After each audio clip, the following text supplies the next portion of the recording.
No guys, it's just a small little spoiler warning that I'm gonna put right now in the beginning of the video. Some things in this video were found legit, and then some things were not, like the stat distribution of one mon that we're gonna be talking about in this video for a good 5 minutes. So I just want to let you guys know that ahead of time. I think it's really the only thing that's not legit, so I'm just letting you know that now, guys, ahead of time. Watch at your own risk. Thank you guys again for watching, like the video, and I hope you enjoy. Hello. What is going on, guys? I am Numbnexus, bringing you guys here huge competitive changes that have happened towards the Pokemon Sun and Moon meta. Sure, it sounds crazy because the meta hasn't even unfolded yet, but a lot of things have changed within the meta. Mainly some RNG based moves that make it to where insert opponent here can beat insert opponent here purely because of this. That's basically what Pokemon is, RNG, and we're going to discuss most of the changes they've done. Pretty huge in terms of competitive, so if you guys want to sit back, relax, slap a like for me on this video, subscribe for more Sun and Moon content. I will be going in depth with a lot of competitive changes and so forth, builds, etc. once the game comes out. So stay up to date with me by hitting that subscribe button, and with that, we're going to get into the first one we're going to talk about is the Confusion nerf. Now the move Confusion, any type of way you can get Confusion, Confuse Ray, Supersonic, what is it, Outrage, Thrash, all the type of versions you can get with Confusion. Just overall Confusion has been nerfed. I'm gonna play the video right now on screen. I'm gonna leave all the sources in the description as well. Shout out to these talented people. Shout out to these people that found this stuff real quick. But this is actually found within the demo. Like just playing through the demo, this guy found out through this. And essentially, he's a Japanese guy, of course, playing through this within the Japanese demo. And he did it for about 2 hours, right? And essentially, for these 2 hours, he found out that hitting yourself has actually been changed within the game. It changed from being 50% to where 50% you would either hit yourself or not hit yourself, to where the chances are now dropped to 33%, where it's basically now become a 1 in 3rd chance for you to hit yourself. So you can kind of work around this now with RNG, since this game is very based upon RNG, and you can get luckier now. Your lucks are looking a little bit more in your favor now, to where before it was like a coin flip, to where now it's only 1/3, so it's looking a little better in your favor now, and it really can change the game a lot, because you're probably sitting here thinking, who runs Confuse Ray, Supersonic, and competitively? Well, I don't know about VGC wise, but I know in singles wise, Outrage, and probably in VGC too, like moves like Outrage, Thrash, moves that have that effect of where, you know, you start like thrashing about and you get Confusion aftermath from it.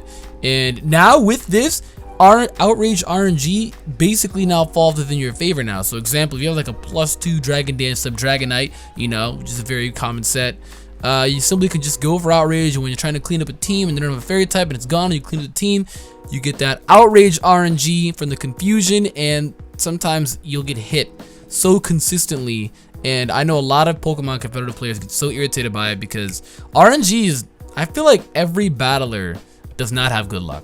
RNG is just not on anybody's side. So now they've made it a little better, so this is quite huge. Shout out to the people that have found this stuff. I will leave all the links in the description, but that's actually really quite huge. Shout out to that. Basically, again, to reiterate that, it used to be 50% chance where you could hit yourself, to where now it's become a 1 in 3rd chance, which is quite huge. Alright, so the next thing we're going to be talking about here is the Thunder Wave nerf. Probably one of the biggest nerfs, much huger than the Confusion nerf. A move that basically makes it to where anybody can beat anybody. Because with the RNG based around this move, you can essentially Thunder Wave a certain mon. It's basically set up. It's a sweeper. Like, let's say for example, hypothetically, it's like just an example here. Mew against like a Mega Gyarados, and they go for Waterfall. Your defense invested, and you live just 1, and they have like 1 Dragon Dance up. All you have to do is just go for Thunder Wave then, and it cuts their speed tremendously, number 1. And number 2, they also have the chance to not move. So it literally makes their sweeper null void, and then you have a chance of coming back. It's very huge within competitive in both singles format and the doubles VGC format. Very, very popular. Very huge. And this just got nerfed, alright? Number 1, first off, shout out to the dude Pokemon PhD. I'll leave his Twitter and the source link in the description as well, for him for finding this out. I saw a bunch of like VGC people talking about it as well, but essentially it went from being 100% accurate to where it's guaranteed always gonna land unless you like stop a sand attack or some shit like that, or double team. towards 90%, which is huge because it now has a 10% chance to miss. Now you're probably sitting there thinking 10% chance to miss still sounds like it's always gonna hit. No, no, no. There have been many times where I've missed Player F, and I'm pretty sure Player F is 95 accuracy. I've missed Draco Meteor multiple times. I've missed so many moves with 90% accurate. Not even just me. You can ask anybody that consistently plays competitive mons. Anybody in any format. They have missed so many 90% moves. So for it to drop 10% like that, first off, is huge. That's huge. You now have the chance to miss. So like prankster mons, you know, like Meowstic and Thundurus now, if they try and get that priority Thunder Wave off, they now have the chance to miss. And the nice thing about prankster mons with Thunder Wave like those two, even Klefki, is the fact that they can literally come in, guaranteed outspeed because of the prankster, and then they can literally cripple whomever is in front of them, you know? And not always do people use Thunder Wave, you know, to slow down a mon. Some people will literally use Thunder Wave to make it to where it's unable for you to move. They literally take, you know, the whole, they savor in the RNG, and they literally use it sometimes to make it to where you cannot move. And that is a competitive way on using it, because in that way you can work around RNG, so then they can't recover. Like if you're against an Amoonguss or Mega Venusaur, they can't go for the synth. You know, you can get the para hacks, they can't move when you're trying to chip it down, and boom, he dies because of that. So one thing I was hoping for is maybe they could completely take out to where paralyzation, being paralyzed, will, you know, not make it able for you to just completely be unable to move. But the one steps forward they're doing, I guess, kind of for that, is they made it to where it's 100 accuracy to now 90, to where you have a huge chance on missing now. Yeah, 10% is actually pretty big on missing it. Like, it's ridiculous. It's pretty stupid why 10% chance to miss feels like it's like 100% chance to miss. But now again, also it used to cut the speed in half. It cuts the speed now in half rather than 1/4. 20. It would literally bring you down to 25% of your speed, to where now it brings it down to half. And let me tell you why this is huge. Right? You're probably gonna see on your screen right now Showdown, and I have this opened up right now just for this video. Right? This is huge. Check it. So we're gonna do a hypothesis right now, hypothetical situation. We have a max speed Keldeo right here, beneficial nature, just cuz. And what we're gonna be doing right now is we're actually just gonna go ahead and say, cause you can look at the OU viability rankings. There's multiple common mons if you didn't know about that. I guess let's just hypothetically say right now, Clefable is the most common mon in the OU tier right now. It literally gets the job done. And it gets the job done. I know what you want me to say. Clefable is one of the most common mons within the OU tier. But we can also do Mega Venusaur as well, just kind of cause sometimes they run speed on Mega Venusaur, sometimes they don't. Let's say for example, no speed invested Mega Venusaur. Say for example, before, if Keldeo was paralyzed, and when we put the calculator, you're probably not gonna see it on screen, we would do 346, the max speed right there. And what you're gonna do is you're gonna multiply that by 0.25. And Keldeo's speed before the Thunder Wave, you know, and every other generation before Alola, it would literally bring them down to about like 86%, or about 86 in terms of the speed at the what it would be. So it would literally drop from 346 to 86, to where now if you do 346 and you multiply that by 5, it now brings it down to 173, which makes it able, you know, to outspeed. It can outspeed Clef, number one. It cannot outspeed still Mega Venusaur, but basically mons that are on 60 base speed, maybe 70, maybe, I mean, we could find somebody with 70 base speed right now, Bisharp, so 173, no. So it basically outspeeds anything that's below base 70 speed. And this is assuming that they don't have any speed investment. It's all hypothetical situation, by the way, but it's made the change that big, and a lot of people actually surprisingly don't know sometimes how much Thunder Wave actually cripples his speed, because it really brings it down. Like, think about that for a moment. 346 down to like around 86. That's huge. So Thunder Wave nerf, pretty decent right now. I think people are gonna start EVing their mons differently now within the Sun and Moon meta, both formats of singles and doubles. I think they're gonna start putting some speed investments in Clefable. You know, I think what is it? I think people might even start, again, just mons around Clefable's base speed 60. So other mons around base speed 60, maybe anything else below that. A Zoomerol too. You know, Zoomerols, they typically run like 84 speed investments, you know, to where I feel like now, you know, max speed of Zoomerol might just become a little more common, or they might just EV kind of like this, where you outspeed, because it was at 173 after the Thunder Wave. So they would start EVing it like this, so they start putting 152 within the investment, and then boom, and then boom. Adam in nature. Here's a countered Azumarill to fight up against Keldeo, max speed, assuming he's not scarfed. Essentially, if Keldeo scarfs and the Thunder Wave will outspeed Scarf, but you know what I mean. You know what I mean. Essentially, people are gonna start EVing their mons differently, and Thunder Wave is just huge. Unfortunately, still at the end of the day, though, that they did not make it to where it completely null void takes out the chance to get para hacks, because even though this is still a pretty huge nerf, at the end of the day, you can literally still lose the game due to Thunder Wave, because Thunder Wave is just that good of a move. You can literally not move for 50 million turns in a row if your luck is that bad. It's crazy. All right, so the next nerf that they actually did is they actually hit up our boy Mega Kangaskhan here. Cerebi did tweet this out that they said this one was actually not that long ago. It's about a week ago. They literally pointed out saying that the second hit from Mega Kangaskhan, you know, the little baby one that comes out of the pouch, that's the one that got nerfed. It's the second hit, since that's the most important thing. It went from dealing damage that was about a half, it was basically doing 50% before, to where now it does 1/4 of the damage. You know, so it's basically just 25% now rather than 50%, which is quite huge. Essentially, Mega Kangaskhan would power himself up with power punches, and you get 2 of them. So with that, coupled with that, he literally could just run house on people, stab, double edge, double earthquake, if anything, double ice punch, double power punch. Like, Mega Kangaskhan is just really good, all right? And he's basically been running the VGC meta like since existence. It's crazy, right? Even with primals now being allowed within the VGC meta, he's still very, very good within the VGC meta. And a lot of people that play the VGC meta they do not like Mega Kangaskhan. In fact, so many people don't like Mega Kangaskhan, it ruins their whole love for Mega Evolution. They don't like Mega Pokemon because of this one Mega. And I'm not over exaggerating this. I've seen this everywhere. I literally have seen this everywhere, that a lot of people don't like Mega Pokemon because of Mega Kangaskhan. So for this to be nerfed, I wonder how this is going to work. I wonder how it's going to work in doubles.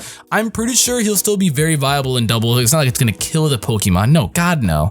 But it is a pretty huge change because, you know, it's something that they did. They noticed that Mega Kangaskhan was just doing way too much. So Game Freak noticed it, and, well, hey, they nerfed it. I thought it'd be a joke that they were going to nerf Mega Kangaskhan. I thought people, you know, saying Mega Kangaskhan nerfs, please, 2 months before we got this shit, like in the summer.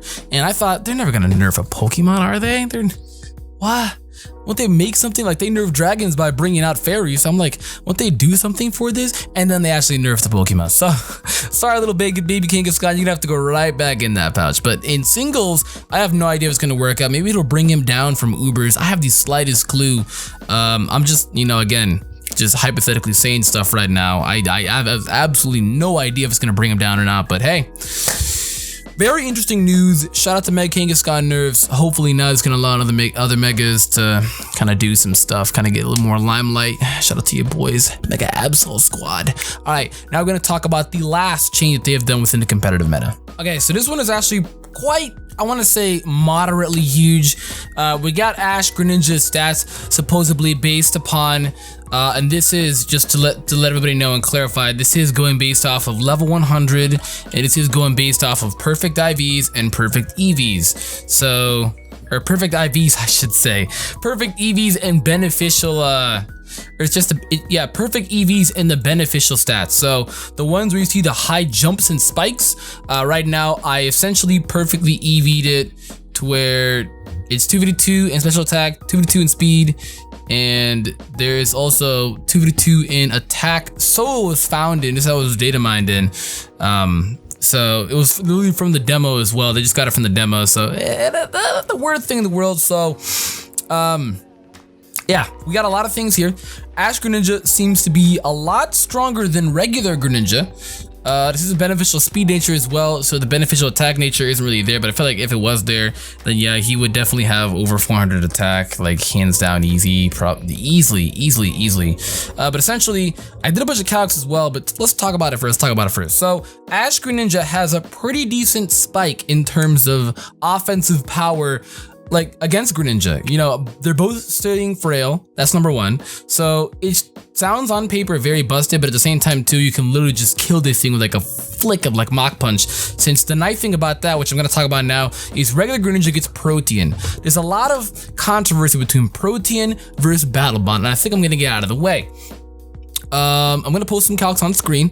And essentially, if I did anything wrong, by all means, let me know. But I'm pretty sure I've double checked this multiple times. We did calcs to the point of where, like, example, who hits a stronger ice beam against Dragonite during multi-scale, and Protean Greninja seem to be hitting harder. This is with Life Orb. This is with the speed nature beneficial, of course. This is just how he was found. This isn't even the speed engine. This is legitimately just how he was found. I'm sorry, this is just how he was found. So I'm just going based off of how he was found, etc, etc, etc. And Jesus Christ, he's very powerful.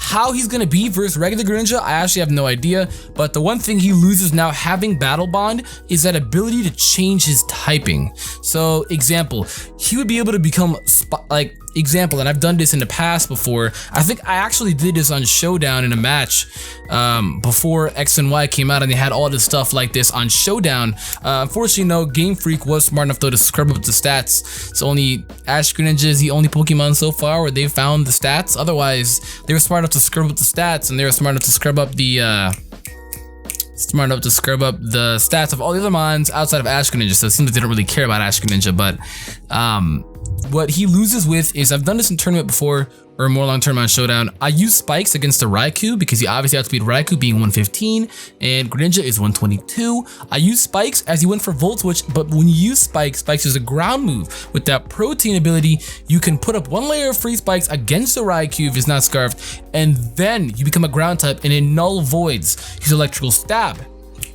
That was one nice thing about it, whereas now you kind of can't do that anymore. His typing doesn't really change. He's going to be stuck to Water Dark, and all the weaknesses of those two typings now he's going to have to just accept and bear with it, since, you know, Protean will allow you to have stab on absolutely any move possibly that Greninja can learn, to whereas now he loses that. But is it gonna actually make a difference? Is it gonna make a difference? I think that it will make a difference. I think Protean Greninja at the end of the day still will hit just a little harder based on the calcs that I did that I'll put up on screen. I put it up on screen. It's probably not on screen anymore, but if you want to go back to the video, you can.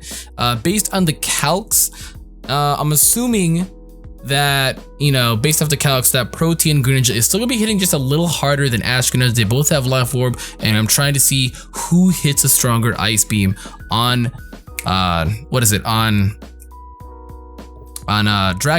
The one thing about that is you're probably sitting here thinking Ash Greninja's Ice Beam didn't stab. That's the thing.